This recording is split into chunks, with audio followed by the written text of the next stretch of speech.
Meno di 10 giorni, 3 città, un'intera nazione, 5 voli, 3000 miglia, tipo 1 miliardo di kilocalorie, almeno 25, 30 vintage shop e una quantità enorme di chitarre vintage da vedere. Ma andiamo con ordine. Ciao, sono Enrico Crippa.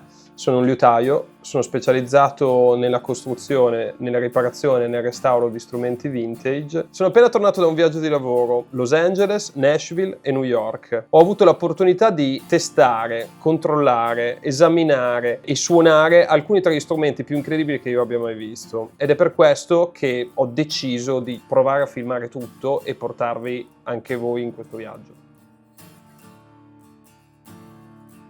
Che cosa mi porto dietro per affrontare un viaggio di questo tipo? Per appunto controllare, testare e a volte regolare questi strumenti, perché non è detto che questi strumenti siano sempre suonabili. Potrebbero esserci tante situazioni che non mi permetterebbero di comprendere la bontà sia a livello timbrico che a livello funzionale. Tutta questa strumentazione che mi porterò dietro è strumentazione abbastanza economica, niente di super sofisticato. Uno, perché viaggio in aereo e potrebbero perdermi il bagaglio, e numero due, ho un laboratorio che rimane aperto, l'attrezzatura di qualità più alta rimane in funzione all'interno del mio laboratorio. Ovviamente è un momento super nerd, mi rendo conto. Da dove partiamo? Allora, intanto sulla base di tutto una semplice salvietta nera che sarà la nostra base su cui, nel caso dovessi lavorare su uno strumento, poterlo appoggiare. Un puliscikontatti elettrici fondamentale, risolve il 90% dei problemi. Questo è un puliscikontatti di qualità, il brand si chiama Perfex ed è un puliscikontatti che assolutamente non rovina le vernici, funziona benissimo e il 99% dei casi risolve tutte le problematiche che una chitarra può avere vintage, appunto. Un overdrive, un pedalino con un jack. Avere un overdrive che conosci, semplicissimo, alimentato a batteria, mi dà la possibilità di avere un suono, un secondo suono per fare dei test, anche se il suono principale è sempre il pulito, ma che mi può dare il feel e farmi capire un attimino in che condizione è la chitarra, e anche i pick up.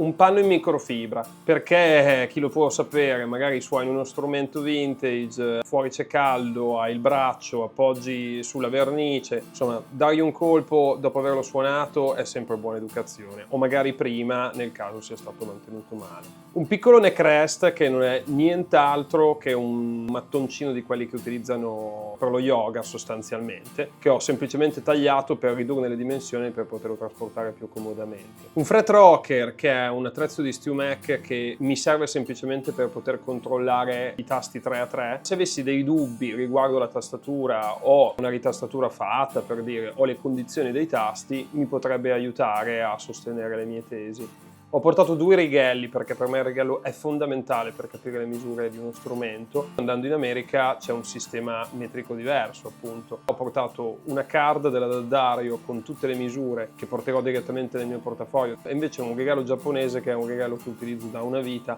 per me è diventato uno standard, ne avrò 6 in laboratorio. Una lampada di Wood è una lampada semplicissima che mi permette di controllare la vernice, che sopra la vernice, diciamo, ci sono delle eventuali stranezze, qualche movimento, rotture, ritocchi di vernice, una muta di corde standard, una 1046 Hernibal, proprio il più standard che c'è. Se trovassi una chitarra interessante ma con delle corde mancanti, delle corde vecchissime, potrebbe essere difficile sperimentare la bontà. Uno string winder, in questo caso è un vecchio string winder della Planet Waves, ed è uno string winder molto comodo perché è in grado di prendere qualunque tipo di meccanica, in più ha un cutter all'interno per tagliare le corde in eccesso e un levapin in caso mi trovassi a incordare una chitarra acustica.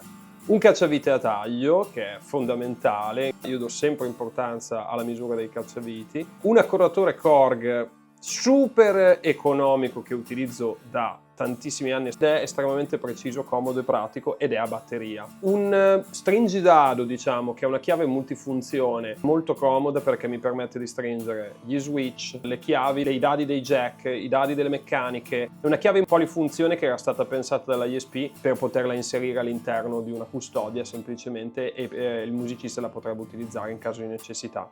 È una specie di cacciavite che mi sono autocostruito prendendo un tondino di legno, una spina, e incollandoci all'interno una moneta da 20 centesimi. In caso di Les Paul 335, ovvero tutte chitarre con uno stop tail posteriore con le due classiche viti a taglio molto grandi, la moneta è fatta ad ottone o comunque di una lega molto leggera, molto debole. Mi permette di essere sicuro che non si rovini la vite davanti al negoziante e in generale preservarla. Non è un buon segno rovinare una vite davanti a un cliente. Ultimo ma non ultimo, una chiave di regolazione per il truss rod dei modelli tipo Les Paul, Gibson. Sulla finale ha appunto un cacciavite a stella della misura giusta per girare praticamente qualunque vite a stella che c'è all'interno delle chitarre. Mi ha permesso di mantenere questo kit il più ridotto possibile.